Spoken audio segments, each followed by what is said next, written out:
Road ప్రమాదంలో గాయపడ్డ వారిని గోల్డెన్ అవర్ అంటే ప్రమాదం జరిగిన గంటలోపు ఆసుపత్రికి తరలిస్తే ప్రాణాలు నిలిపేందుకు అవకాశం ఎక్కువగా ఉంటుంది. కానీ రోడ్డు ప్రమాదం జరిగితే కొందరు గుమికూడి చూస్తుండగా మరికొందరు మనకెందుకు లేని వెళ్ళిపోతుంటారు. ఇంకొందరు ఫోన్లో రికార్డ్ చేస్తుంటారు. క్షతగాత్రులను ఆసుపత్రికి ట్రామా కేర్ సెంటర్కి తీసుకెళ్తే పోలీస్ స్టేషన్ల చుట్టూ తిరగాల్సి వస్తుందని, ఆసుపత్రి ఖర్చులు భరించాల్సి వస్తుందని, మార్గమధ్యలో చనిపోతే కేసు అవుతుందేమోనని చాలామంది భయపడుతుంటారు. అలాంటి వారికి రక్షణ కల్పించడంతో పాటు ప్రోత్సాహకాలు అందించడానికి కేంద్ర ప్రభుత్వం గుడ్ సమరిటన్ పథకాన్ని తీసుకొచ్చింది. దీనిని 3 ఏళ్ల క్రితమే ప్రారంభించిన ప్రచారం లేకపోవడంతో ప్రజలకు అవగాహన కొరపడింది. రోడ్డు ప్రమాదంలో గాయపడిన వారిని ఆసుపత్రికి తరలిస్తే ఈ పథకం కింద 5,000 రూపాయల నగదుతో పాటు ప్రశంసా పత్రం అందిస్తారు.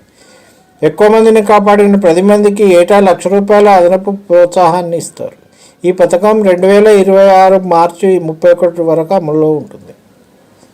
దీనికి సంబంధించిన వివరాలన్నీ మనకు ఉన్నాయి, చూడండి. 108కు ఫోన్ చేస్తే మొత్తం తెలుస్తుంది.